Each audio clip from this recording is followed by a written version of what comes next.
So any short questions to ask? Ah, yeah, Danny, yesterday you had the question, right? Hi, good morning, Sifu and everyone. Yesterday question I want to contemplate a little more on it. But I have another question also related to meditation. Okay. I'd like to ask, among the different major schools of Buddhism, what are the differences in their approach to meditation? Right. I think this question is helpful because sometimes, like me, I watch the YouTube video taught by the different teachers from different schools, and then after a while can be confusing if I do not know what are the key differences. Hope Sifu can let us know. Thank you. Amitabha. Amitabha. This is it.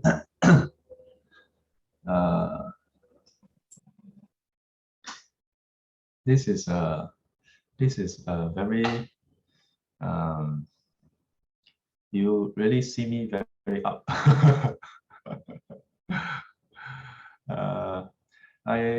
I must first say that I don't dare to say that I know that I can say that I know all the different schools, major schools of meditative tradition.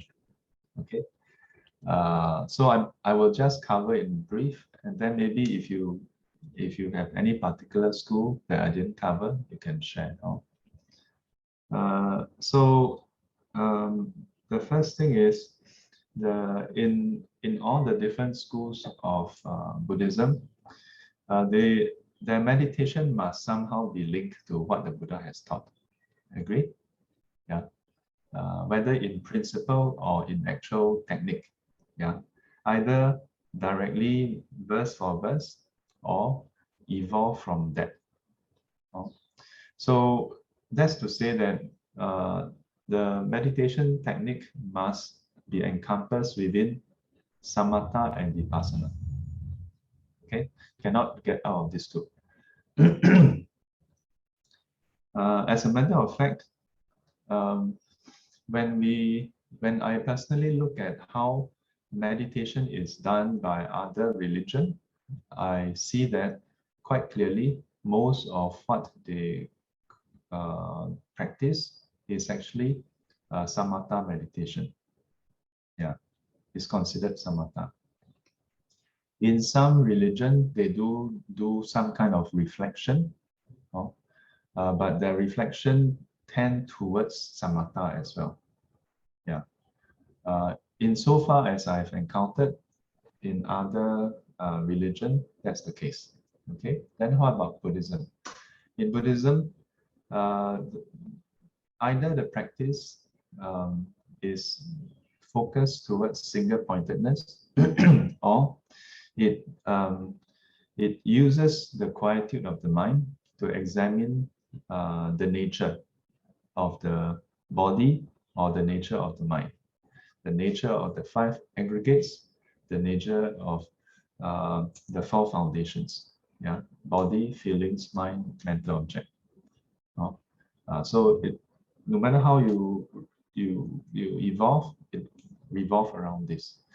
So take for example, the mindfulness of the breath has evolved quite a bit. Yeah. Those who are inclined towards the Pali tradition, then they will say, oh, we are practicing anapanasati. Yeah, anapanasati.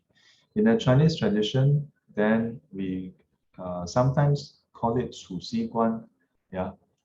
Sometimes we will, those in the Chinese Mahayana tradition, but still exposed towards the Pali tradition, we will call it Anpo Nian. Yeah, Anpo Nian is basically Anpo Na Nian or Anapona Nian. It's basically Anapanasati. But we take 4 letters, we take just 2, then we become Anpo Nian. Yeah. Chinese is very good at compression. Yeah. So if you just look at Anapanasati, yeah, there are a few things that is the same for all the tradition. Yeah. The first thing is there's an object, and in this case, it's the breath. Then there's something that pays attention to the breath. That's the mind. So in all the traditions, in the Buddhist tradition, the observer is always the mind. Okay, no, nothing else. It's always the mind. I don't know whether other religion use something else to observe.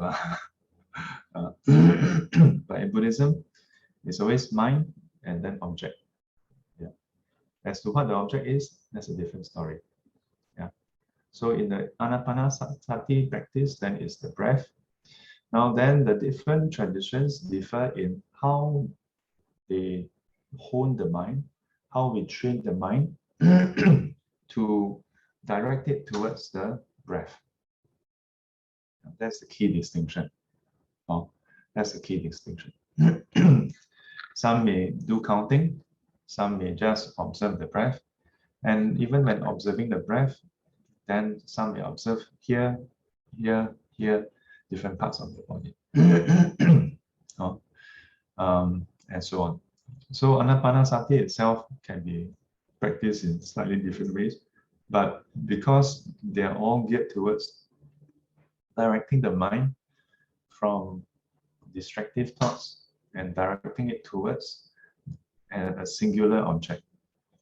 Samatha has this feature, is always a singular object.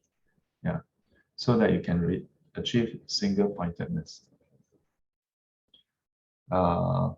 Then there are also other ancillary practices or different practices, such as the practice of contemplation on the foulness of the body. Yeah, this is a practice that is quite unique because while Anapanasati directs the mind towards the breath, and in this way directs it away from the five senses. There's five sense object and five senses. Contemplation on the foulness of the body, that means to contemplate how this body comprises many different parts, and all the different parts are disgusting in nature. Yeah, by themselves is not pleasant, not pristine, not desirable. Yeah, so at the rudimentary level, this contemplation leads to the eradication of lust.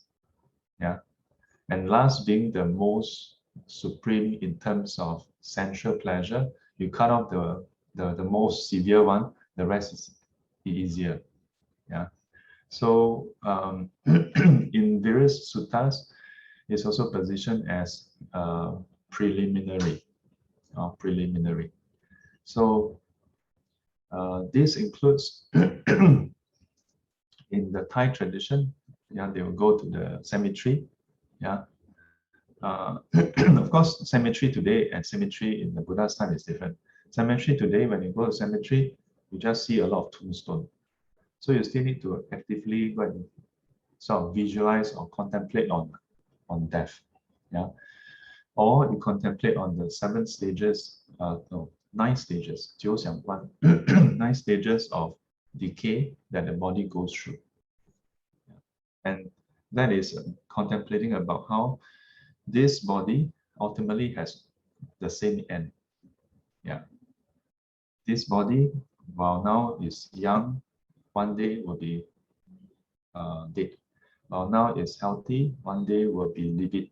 While now is alive, one day will be in the lifeless. Yeah, and then going through different stages, 轻于脓浪喷战 and so on and so forth. And going through all that process that is not within our control and is not pleasant. Yeah, so this body, if this is if we are attached to this, but it's the same body, but later on after it dies, then it just become like that. So but we are not attached to that. If you take the whole thing in its totality, if you don't like one part, why should you like the other part? Yeah, that all the things that come out when the body breaks down is not pleasant. Yeah. So in the Buddha's time, they directly do this at what they translate as charnel ground. Because in the Buddha's time, they actually have a charnel ground. And the fact that this is an English word means that in various parts of the world, in long time ago, it's like a mass grave, and they just throw the body there, and it's just yeah. Only at a later stage, then human beings become more particular, or must like this, must like that. Yeah. So in the sutta, it described, the body is wrapped and then just thrown into the charnel ground, so exposed. And the jackals will come and tear apart the body, yeah, after it has broken up already. Then the crows will come, and so on and so forth. And then at some point, it will be eaten until there's no more, not even the sinew connecting the bones, yeah, not even the ligaments, the sinews. Then the bones will be scattered apart. And then over time, even the bones will disintegrate and then be blown away by the wind. Yeah. So at the rudimentary level, this practice leads to a different way, or should I say a more complete way of looking at our body. Yeah.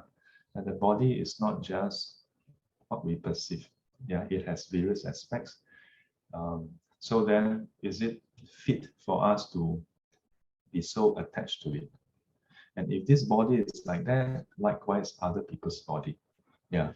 From what I was taught, and if you look at the suttas, likewise, this practice is first directed to our own body. Yeah. And it is said that if you can overcome attachment to your own body, then you can overcome the attachment to other people's body. But we tend to think, oh, let me just not be attached to people's body. But it starts from our own body. Oh, so this is another one. Then also there's the practice of the four immeasurables. Yeah, loving kindness, compassion, appreciative joy or joy, and then equanimity. Yeah, metta, karuna, upeka, mudita, upeka. 四无量心，慈悲喜舍. So, but even these four, everybody said that they practice this, but this four is actually practiced in slightly different way all over the world. You know, if we have this mindset, there must only be one way to practice one thing, then we will think, oh, this one is correct or that one is wrong. But actually, the technique itself is actually quite fluid. Yeah. We must always keep in mind what is the end goal. If we understand that there is the technique and the end goal, the Tao Guo. So the important thing is the Guo, the fruit, the end goal. So 四无量心 ultimately is to help us to train the mind so that it is free of the hindrances of the what you call it, sensual desire, yeah, and then also free of the what is that, the hatred and ill will, yeah, or it can help us to overcome this, yeah. So, but if we don't realize why the practice is done, then we may get caught with the technique itself. Then it looks confusing. Yeah, indeed, it does look confusing if we start off with one or two, then we'll, how come this one like that? How come that one like that? And all these are still samatha. Yeah. But some of these practices spans samatha to vipassana. For example, most people don't realize that when we practice contemplation on the foundness of the body, just now I covered just in brief the different parts. I didn't even go into the parts. I just give you an idea. That's the contemplation of the parts. Then there's the 9 stages of the disintegration, decomposition. But there's also contemplation on the skeleton of the body. Yeah, we call it 白骨观. Yeah, to contemplate that this body comprises, actually inside all that there is the skeleton. Yeah, and within each of the segment, yeah, each segment of the bone don't know that it is that segment of the bone. It doesn't know that the next segment is connected to it. Yeah. So within all this segment of bone, there is no self. Yeah, there's no humanness in each of the segment of the bone. Yeah, in bone itself, there's no human. Yeah, and yet together, then seems to have a human. And, likewise, for contemplation on cloudiness, it actually point us towards what? Point us towards emptiness also. Yeah, why?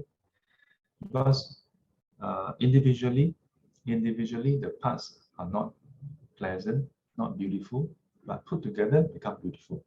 So the beautiful, whatever beauty you can see is also dependent, arising, empty in nature. Can you understand? In the 大智度论, this is considered 外空, okay? 内空, 外空, 内空, yeah, 内空.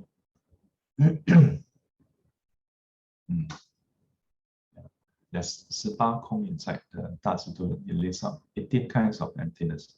But when you say 18 kinds, it's not that there are 18 different types of emptiness. It's that emptiness can be seen in 18 ways, yeah, covering different areas of our life, yeah, which then brings us to vipassana.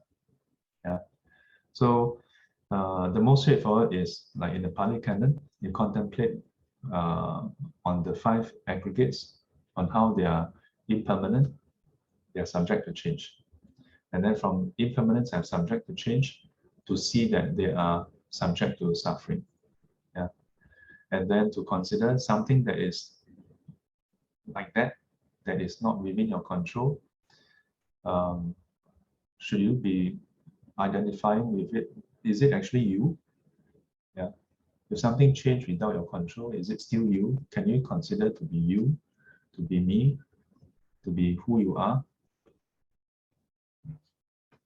So if we were to do this over time, both contemplation and observing ourselves, observing mainly ourselves actually, yeah. Start off was always mainly inwardly, yeah. Then one may start to have a different, more comprehensive view of our own existence. Yeah, you will start to observe that indeed different aspects of our existence don't have that I-ness that we tend to think exists.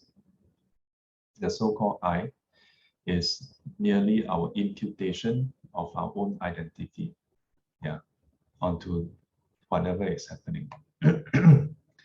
And to the extent you can appreciate that, then to the extent your identification, your tendency to say this is me, this is I, this is who I am, will start to lessen.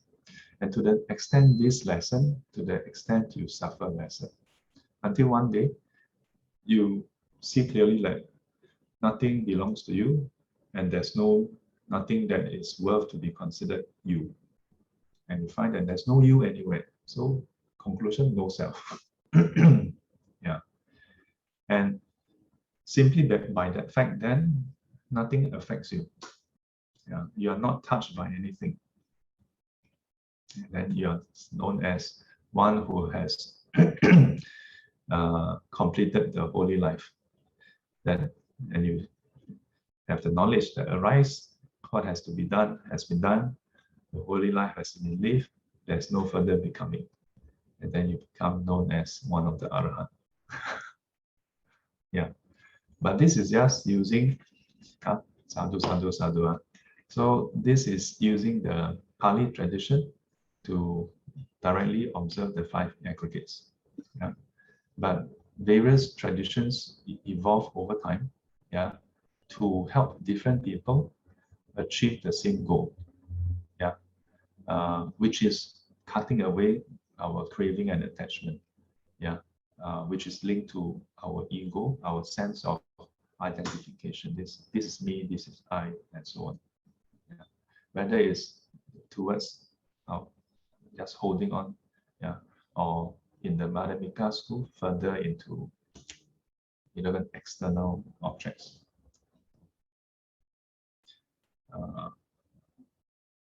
In brief, we can say it's like that. Any particular school that or meditation practice that you have seen that is drastically different, that cannot be classified in this way?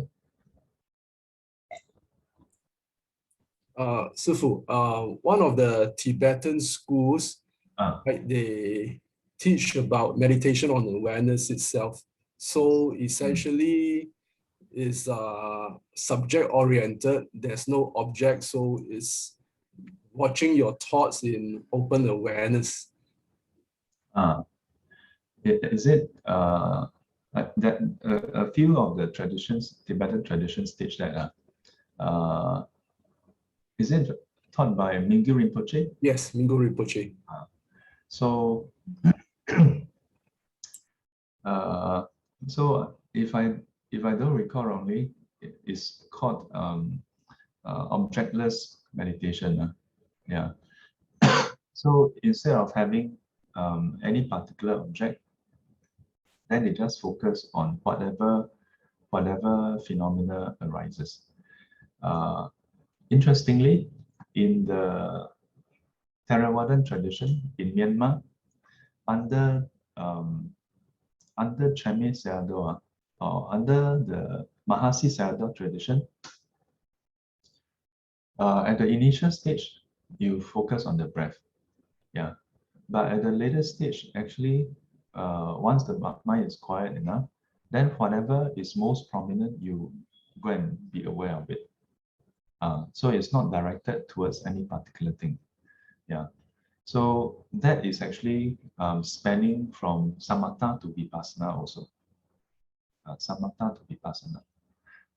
The Chinese tradition tend to be a bit more, some would say, regimental. So Chinese like structure. Yeah. Must be very clearly defined.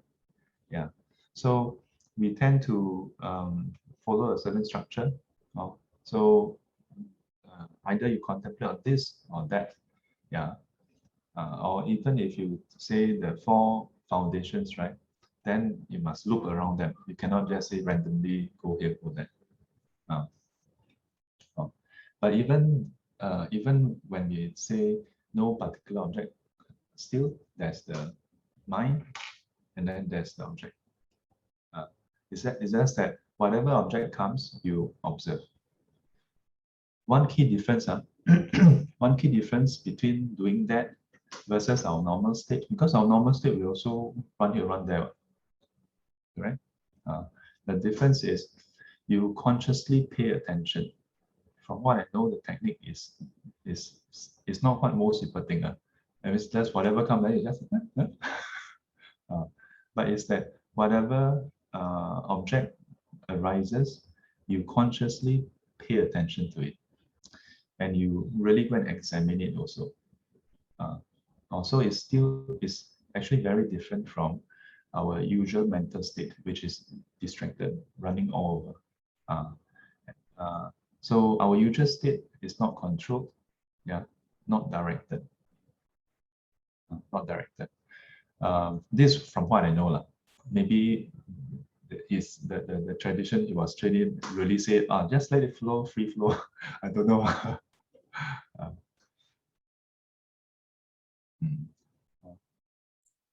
So for one last one, some Tibetan tradition, I think they meditate with the eyes open. Oh yes. Yeah. Actually, in the in some other traditions also, yeah. Chinese tradition actually don't close the eyes. The eyes is half closed. But in Singapore, most of the time, even Chinese variables, they may sometimes highlight, they may not highlight. But so far, those venerables from the Chinese tradition, when they teach meditation, is actually they ask you to half open the eye.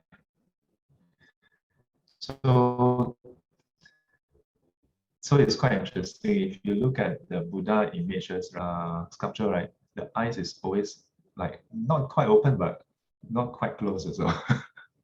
Yeah, and it's said that it is to present this state that the Buddha don't, when they sit, it's supposed to be that you don't fully close the eyes.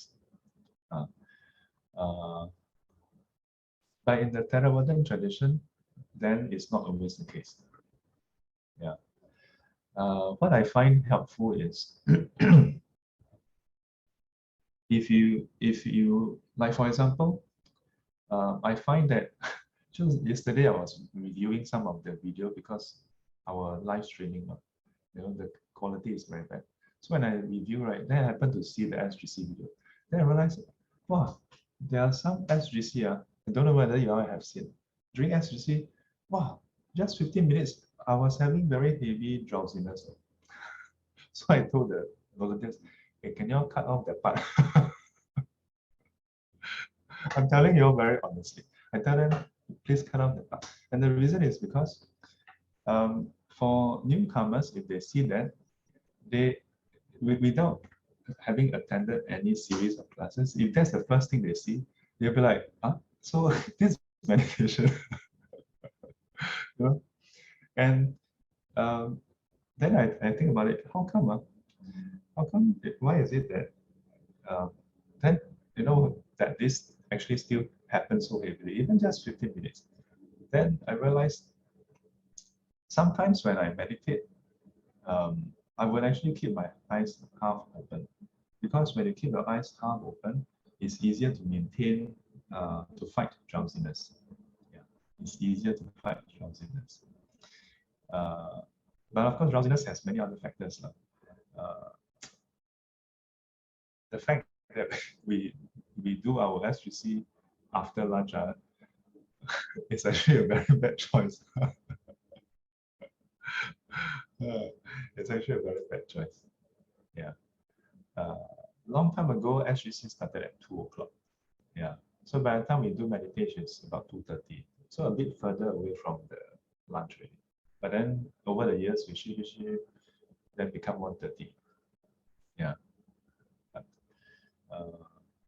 So in most traditions, they keep the eyes open, but the challenge with keeping the eyes open, although it has the advantage of overcoming drowsiness, tendency is with our eyes open, we sometimes tend towards having a lot of thoughts. And that's because the moment there's sensory input, our minds, commentator, have a story. So if you were to practice with your eyes open, then you must train yourself to just stare blankly, or just open enough to have light, but not enough for you to discern what you are seeing. So yeah, so that's this also.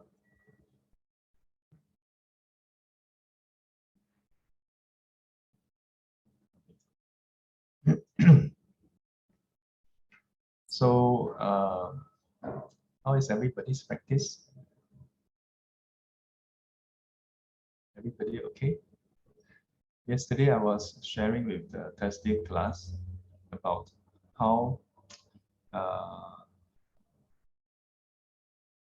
increasingly, I don't know whether is it because the media is reporting a lot more on it and there's more awareness, or is it because there's really more and more people having depression? Yeah. Is it the case? More and more people having depression? Yeah, probably the case. So I was sharing yesterday, very quickly, I just want to get you all to maybe try out.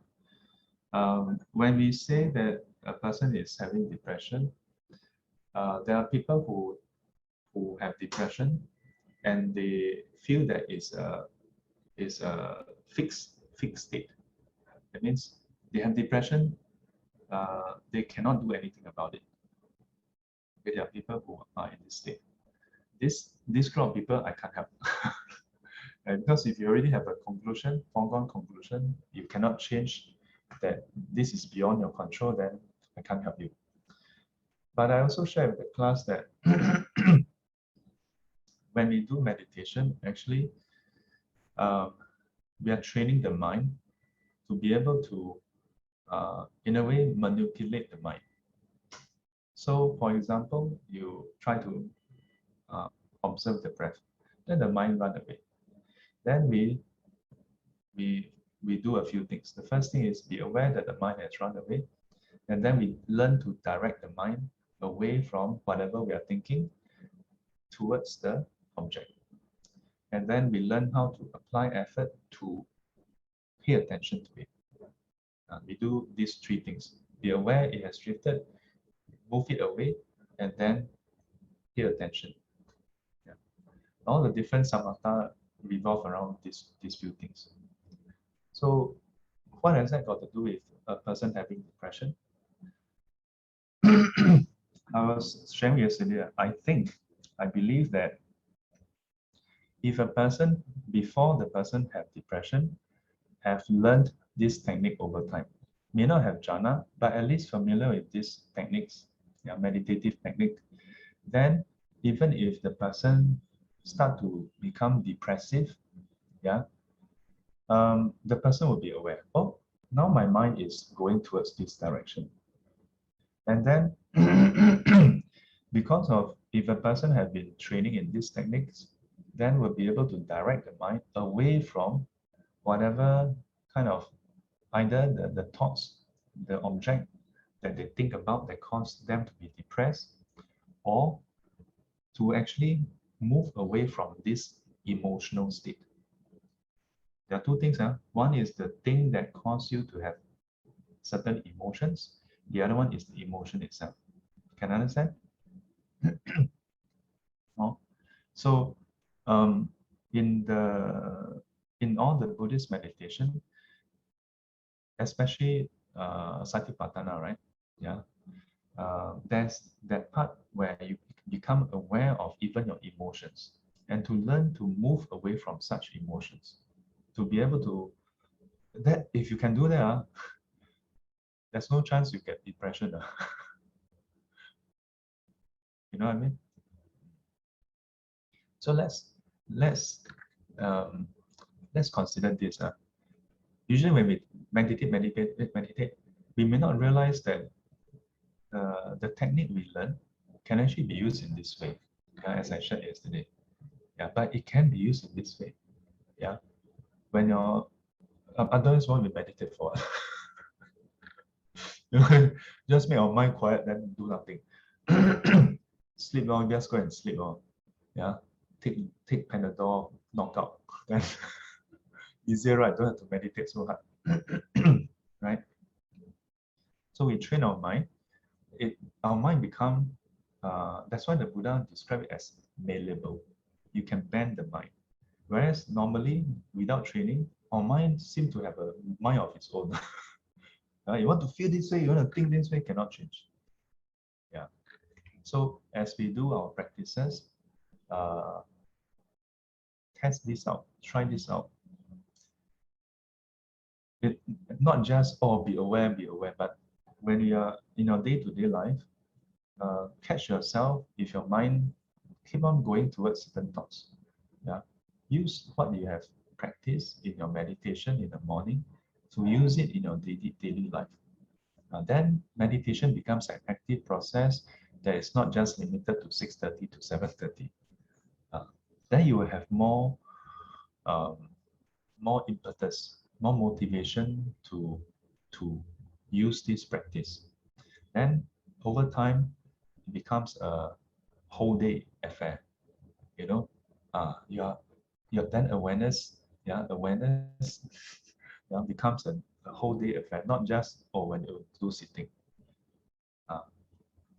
And try to catch when your mind drifts away from what you're doing. Try to catch yourself when when certain emotions that is unpleasant start to arise. See whether you can switch away from those unpleasant emotions, negative emotions. Yeah, if you can do it even just once, your confidence in the practice will be different.